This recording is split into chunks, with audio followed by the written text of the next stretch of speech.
Bem, pessoal, na aula de hoje a gente vai falar sobre ondulação geoidal. É a nossa segunda aula sobre formas da Terra.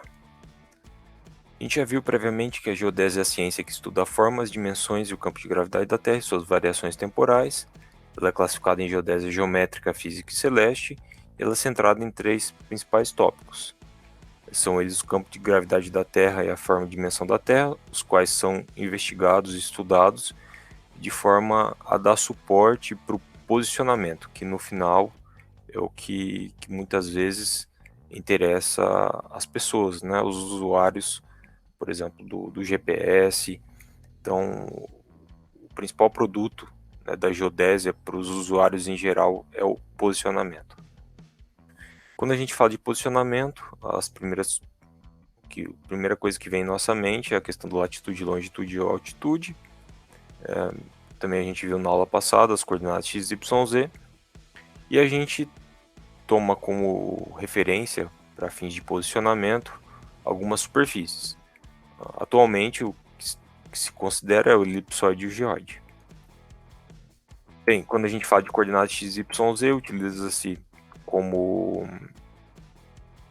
referência o elipsoide. Então aqui a gente tem um exemplo, né, desses pontos em que aqui eu calculo as coordenadas x, y, z desses pontos, né? É um sistema cartesiano tridimensional. Quando a gente fala de latitude e longitude, a minha referência também é o elipsoide e também a altitude geométrica leva-se em conta também o elipsoide, certo? E por fim, a gente tem a altitude ortométrica, que é a altitude física, que tem significado físico e diferente das anteriores. A altitude ortométrica leva em conta o geóide, é a superfície de referência, como a gente pode perceber aqui, que é a altitude, esse H maiúsculo, né, o Hzão, que é a altitude ortométrica, né? E aqui o Hzinho, que é a altitude geométrica, que eu mostrei no slide anterior, ele toma como referência o elipsoide, a altitude geométrica ou altitude elipsoidal. Bem, quando a gente fala de ondulação geoidal, o principal motivo de se conhecer ela é com a finalidade de realmente tornar útil, ainda mais útil, o levantamento com o GPS. Principalmente no que se refere à questão de altitude, de representação do relevo. Porque quando se faz um estudo, um trabalho dentro da geografia e engenharia, a altitude ela tem que estar referenciada ao geóide, que é o nível médio dos mares, não perturbado, prolongado ao longo dos continentes. No entanto, o GPS ele fornece para a gente a altitude geométrica, que é o Hzinho. Então, torna-se necessário a gente calcular, dado a altitude geométrica, eu preciso calcular a altitude ortométrica, certo? E para isso é necessário se conhecer a ondulação geoidal. Tá?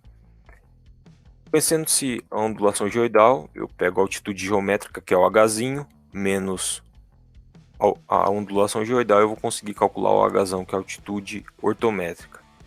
E assim eu torno útil, ainda mais úteis, o resultado fornecido pelo GPS.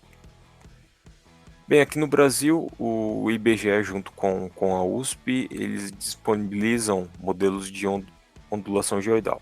O mais atual é o MapGeo 2015, em que a gente consegue, dado a latitude e longitude de determinados pontos, a gente consegue calcular a ondulação geoidal. Só para exemplificar para vocês, que atualmente a gente tem essa ferramenta online que facilitou muito, não há necessidade de instalar o software para fazer esse processamento. A gente já tem disponível atualmente essa ferramenta online. Então aqui no Google, uma busca bastante simples por MapGeo 2015, a gente encontra aqui no site do IBGE. E aqui ele explica que na verdade é um modelo em que descreve a variação entre a superfície elipsoidal e do geóide, né, que é a ondulação geoidal, permite processar os dados que a gente vai ver logo a seguir. Ele explica um pouco da teoria, da questão de geoide, elipsoide, vai apresentando um pouco de uma forma geral o produto, as fórmulas, né, a fórmula que eu já passei para vocês. Uma coisa interessante é o Saiba Mais, em que ele explica todo o procedimento adotado para fins de estimar esse modelo de ondulação geoidal, em que combina dados de estações gravimétricas terrestres com informações de satélites. Então, tudo isso é feito. Por fim, a gente chega nesse modelo de ondulação geoidal aqui para o Brasil, certo? Bem, e a gente vem aqui o que interessa, que é a questão do processamento dos dados.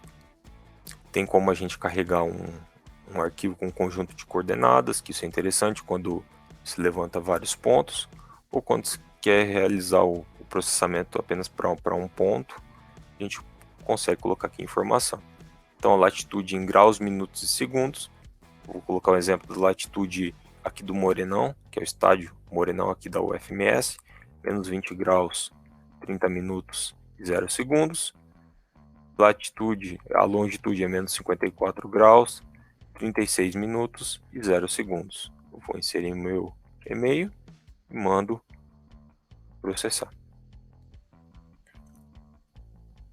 Isso a gente tem um resultado. Aqui a ondulação geoidal para esse ponto específico ali no Morenão, perto de 2 metros, né? 1,97 metros. Bem, então, essa é a ferramenta que permite que a gente calcule a ondulação geoidal aqui para o Brasil, que possibilita com que a gente utilize o GPS para fins de levantamento. Bem, aqui é um exercício, né, bastante simples, em que foi feito o levantamento de um ponto ali no estádio Morenão aqui da UFMS, Campo Grande, Mato Grosso do Sul. Chegou-se numa altitude geométrica, seria o nosso Hzinho, de 437,50. Calculei a altitude ortométrica, que é o Hzão, dado a ondulação geoidal de 1,97 metros, que foi o que a gente calculou ali no site do IBGE.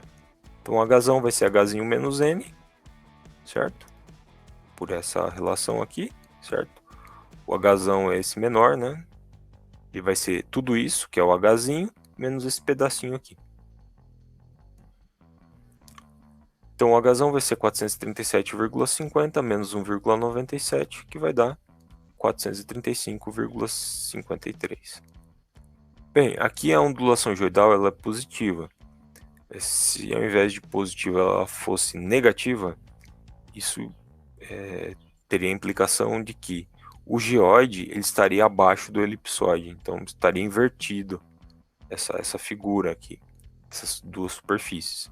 Então, ondulação geoidal positiva quer dizer que o geoide ele está acima do elipsoide, como o exemplo dessa figura, o geoide em azul, o elipsoide em preto aqui, certo? Se fosse negativo, o contrário é o que ocorreria. Bem, pessoal, e por fim, fica como atividade prática. Vocês vão, via Google Earth, pegar as coordenadas de 9 pontos, 3 pontos a oeste do estado, 3 pontos mais na parte central do estado e 3 pontos a leste do estado ali, próximo ao estado de São Paulo, certo? Então, com esses 9 pontos, vocês vão entrar lá no site do IBGE, com a latitude e longitude desses pontos, oriundos do Google Earth. Vocês vão entrar no site do IBGE e vão calcular a ondulação geoidal para esses 9 pontos. E vão responder essas duas perguntas. A primeira é: a ondulação geoidal varia em ms? Bem, se a ondulação geoidal tiver o mesmo valor para esses 9 pontos, quer dizer que não varia. A resposta vai ser não. Se sim, vocês perceberem que vai variar, ela aumenta ou reduz em quais direções? Exemplo, vamos imaginar, analisando aqui esses 3 pontos, a gente perceba que a ondulação geoidal aqui desse ponto, né,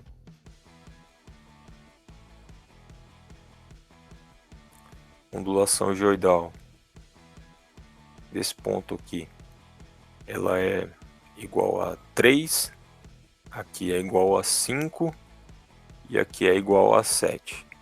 Então, ou seja, a gente informaria ali que a oeste ocorre um aumento da ondulação geoidal, certo? À medida que eu vou para norte, ocorre um aumento da ondulação geoidal. Tá? Então vocês vão analisar com base nesses 9 pontos se existe aumento e esse aumento em que sentido que ele ocorre, certo? Bem, pessoal, com isso a gente termina a aula de hoje. Até mais.